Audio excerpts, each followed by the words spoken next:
We are suffering from a lustful pandemic, and the mistake people make is trying to overcome it or pray it away. My friend, it is God's gift, and taking all these harmful pills, taking all these blockers, you're decimating yourself in real time. It's God's gift. You can't pray it away. See, just because it's God's gift doesn't mean it can't be abused. You see all these anointed men of God, how they abuse the prophetic. Unfortunately, so. Like, if you need a car, come outside and drop a seed on the altar. Although it's God's gift, it can be abused. The same thing with lust. It's like giving a child a grenade and not expecting him to blow himself up. But if you give that grenade to a soldier, he can now use it to fight off and ward off evil, keeping the civilians safe.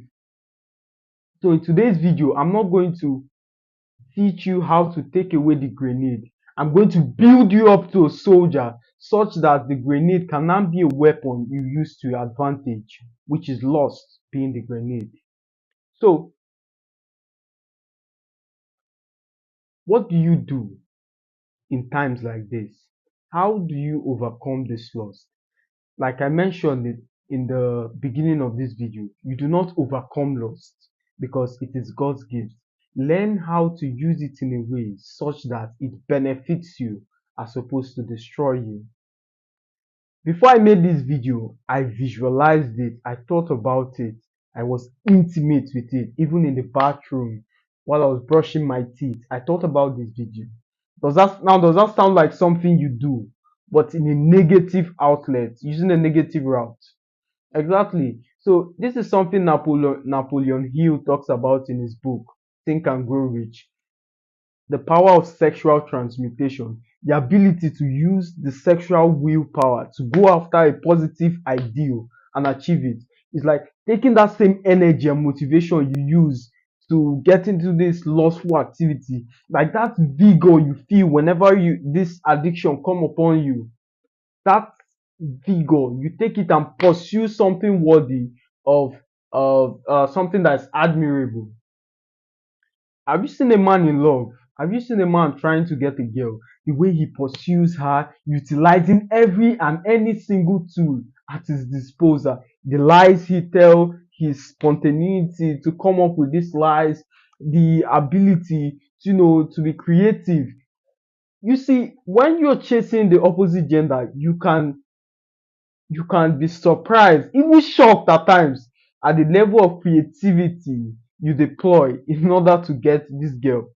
You're creative, all of that facets, all of that characteristics can be channeled to make you successful. Now hold on, I'm getting to where the meat of this video is. Have you seen drug addicts whenever they get whatever it is they're addicted to, and they're trying as much? Yeah, so you can see that passion. If you can transmute it into a positive outlet, you will be fine. Now, it's not as easy as it sounds, but I'm going to make it easy as it sounds. I'm going to try as much as possible to simplify it such that this loss will be a thing of the past. Like I mentioned earlier, it's God's gifts and you can use it to your advantage or to your disadvantage. This loss can be a weapon that can make you a soldier and a formidable force.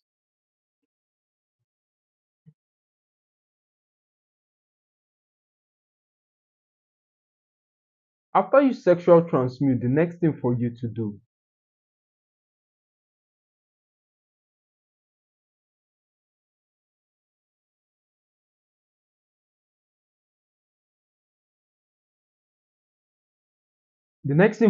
is to stop trying to overcome it. I see these things people do, and this is the mistake they make very often. They're trying to overcome sexual loss. But the more you try to overcome something, the more you try to fight it, the more it kills you. There are some battles in life that you don't fight, you run away from. You have to run away from sexual lust. Not necessarily sexual lust. I'm sorry I'm limiting it to sexual lust, but this is the prevalent topic which most of you suffer with. I've been getting tons of emails saying, do a video on this topic, do a video on this topic. So that's the this video is as a result of the general consensus of the public. So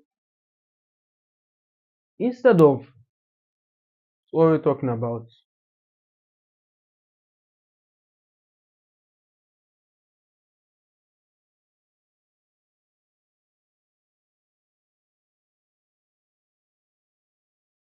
yeah. So instead of trying to fight it, instead of trying to, combat it, my friend, anything you're trying not to think about is what you end up thinking about. And when you think about that said thing, you attract it to your life because as a man thinketh, so he is. Don't think about an elephant. Don't think about a dog. Don't think about a crocodile. Don't think about a unicorn. Exactly. Although I said you shouldn't do these things, you ended up erring in the opposite direction because that's how your mind works. So the more you say, I'm going to stop doing this, I'm going to stop doing that, I'm going to quit my drug addiction, I promise myself I'm going to stop doing this, the more you keep attracting it to your life, ultimately making it manifest in your reality. See, people would say, I'm going to quit pornography, and they start counting, I'm 14 days free, I'm 15 days free. Why are you counting it for? Write it off, burn it off. Don't think about it again. Do not reminisce on the past. The Bible says it. Remember ye not the former things. So forget it, burn it. It's like holding on to a rope that someone is pulling from the other end. If you keep holding on to that rope, it's going to hurt your wrist. So sometimes it's best for you to let go as opposed to keep fighting. So in terms of this addiction or lust, it's best for you to let go. Let go of the former things. Tell me what you want to do, not what you don't want to do. I don't want to see in the comment sections. I don't want anyone pouring their heart and crying, I'm 15 years, I've been struggling with this, I don't know what to do. No, stop that. Stop doing that one. Instead, tell me what you want to do. Tell me the new changes you make as a result of this. And majority of you see this as sound advice and you let go. Frankly, that shows your dedication into becoming a better person. So you let go. But what end up happening is, according to the law of substitution, there's no such thing as time and space. So there must be no void in your life. When you drop this addiction, the time you spend in engaging in those activities become empty. So you have to replace this void with something else in real time, or else you go back to the former. This is the explanation behind your relapse. Not only are you fighting it, but when you stop, you do not replace that bad habit with something else, ultimately making you go back to the familiar, to the known, because the body hates the unknown. Immediately you start that new business, immediately you want to try something new, doubt, fear, and every single thing that could go wrong begins to creep in. Why is that? Because the body is afraid of exploring unknown territory. That's all it is. So if you don't figure out ways to replace this thing immediately, you're going to end up going back. And the Bible summarized this whole concept that his latter state will be worse than his former state. So, my friend, find ways. Immediately you quit this addiction, immediately you jump on this advice, find ways to replace it as soon as possible. Replace it with a positive habit like reading or going to the gym, do some push-ups, socialize, as opposed to this activity that is drowning you down. Learn a new skill. Why I recommend people to learn a skill is because skills are not straightforward. Their skill, as you know, it is a bundled concept of other micro skills. For instance, you can't learn sales per se. You have to learn communication, body language, tonality, your pitch. So all of these are facets of sales that you have to learn. So in the process of trying to accumulate the knowledge on sales, you end up developing other skills that you build brick by brick to get you from point A to point B.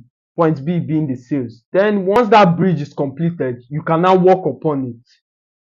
So my friend, I recommend you learn a skill, learn something, do something that replaces that negative skill, that negative thing that you're doing, replaces the negative activity. Which leads us to the next thing, change your environment. I cannot emphasize this point long enough. Change your environment. Majority of you are 15 and under 16. So this might not be the ideal time for you to change location, which is fine. That's not what I'm knocking on. But change your environment. Change your environment doesn't mean physical location. It means your surrounding. So if you're under 16, throw out those magazines. Unfollow all those females who dress in a slightly provocative manner that stimulates your mind to think about things that you don't want to think about. So know your triggers. Like me, for instance, unfollowed everybody on social media until the point where I have mastery over myself that I can look at those things and it's no longer appealing. Remove those posters and of females in your room. Take out all the trash, unfollow those accounts, create a new social media, curate the kind of things you watch, the kind of people you listen to. Unfollow those celebrities that you cold text expecting to get a response. Dismiss this idea that you're going to order a pizza and the female deliver would be swindled by you. Stop it. Stop thinking like that. Do not sexualize women. Do not treat them as objects. They are humans and they deserve your respect. Every Ifani NS fan should treat women politely. So take out all the trash. It's not helping you. It's not doing anybody any good. Not. So my friends, I believe this video should help you immensely. And I believe you're going to ace this. I believe you're going to get better. I believe you're going to implement every single thing that I've said. Sometimes does this mean you're never going to experience a lustful thought? No. But how long you dwell in those thoughts is totally up to you. How long you dwell in those thoughts is up to you. For me, whenever those kind of thoughts come, I either look at Steve Jobs. Like I said, this comes back to curating your environment to match your goals. So there's a big portrait up here of Steve Jobs. So whenever I have those kind of thoughts, I just simply look at Steve Jobs and it automatically realigns me back to my goal. Because to remember who you are, you have to remember who your heroes are. So find some kind of role model that inspires you or have done what you want to do. So immediately you look at that person, it automatically realigns you back to your goals. It's like the law of cybernetics. So most of you are in the aerodynamic space and you understand that according to the law of cybernetics under aviation, say it say a plane is going straight and is deviating. So there's a point to which it cannot deviate beyond its trajectory. The law of cybernetics will kick in and realign it back to its trajectory. So that law of cybernetics that you replace in your system would be the role models or the people you look up to. So whenever you're deviating beyond your trajectory, they should kick in and realign you back to your predefined goals. Yes, as always, my friend, this video is going to get 10 million views. 10 million views is what we are aiming for. Share to your friends, share to every single person you believe needs help. Share to that bro you want both of you to get rich. Now, I want the views to be in proportion with the comment. I want to see your commenting, taking notes, and all of that. Alright, I'll see you in the next one.